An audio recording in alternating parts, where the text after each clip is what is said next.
요셉이 볶음밥. 오늘도 꼭 챙겨 드세요.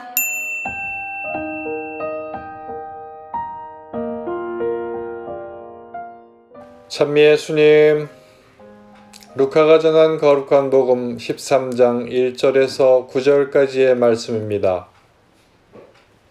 그때 어떤 사람들이 와서 빌라도가 갈릴레아 사람들을 죽여 그들이 바치려던 제물을 피로 물들게 한 일을 예수님께 알렸다.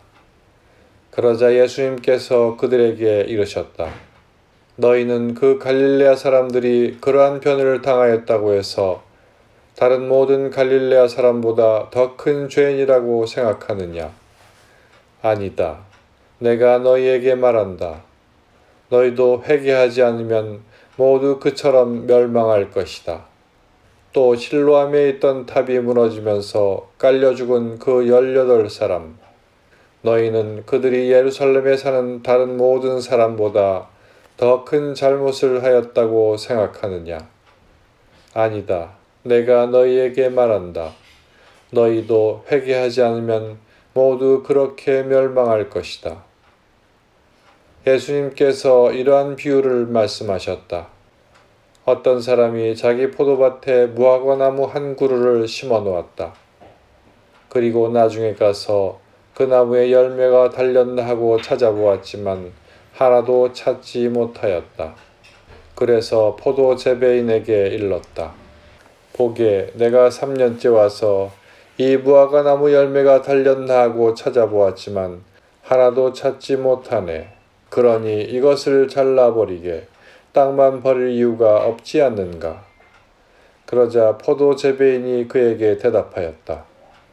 주인님, 이 나무를 올해만 그냥 두시지요. 그동안에 제가 그 둘레를 파서 거름을 주겠습니다.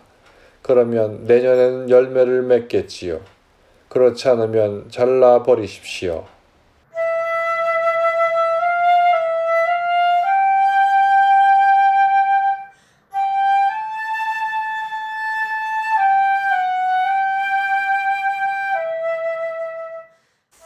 오늘 복음에서 예수님께서는 빌라도가 성전들에서 희생 제물을 바치던 갈릴레아 사람들을 죽인 것과 실로암 탑이 무너지면서 깔려 죽은 사람들의 예를 드시면서 회개하지 않으면 그처럼 멸망하리라고 경고하십니다.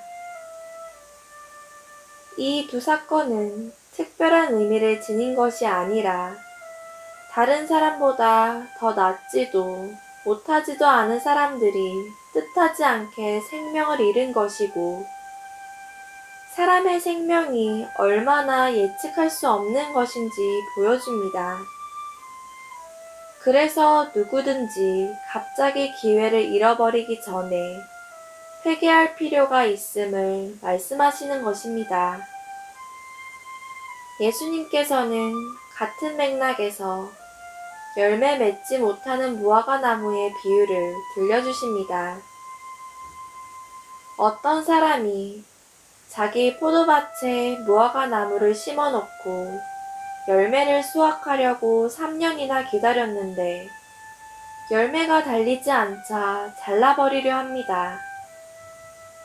올리브 나무도 마찬가지이지만 무화과 나무는 척박한 땅에서도 잘 자라고 특별히 거름을 주지 않아도 열매를 맺는 효자식물입니다.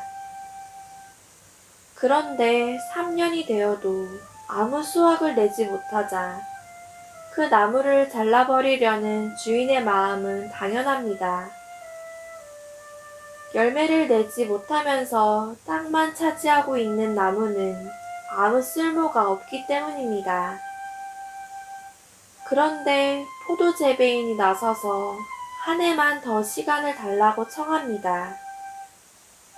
그러면 그 둘레를 파서 거름을 주어보고 그 다음에도 열매를 맺지 못하면 잘라버리라는 것입니다.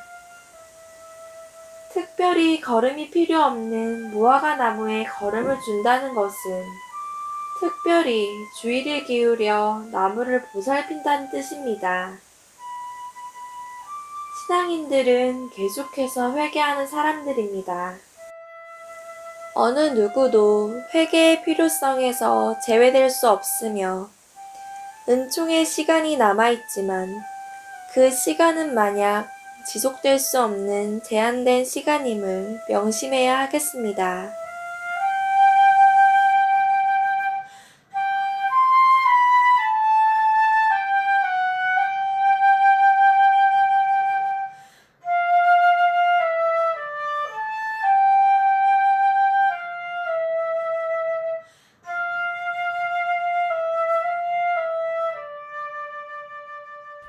샬롬.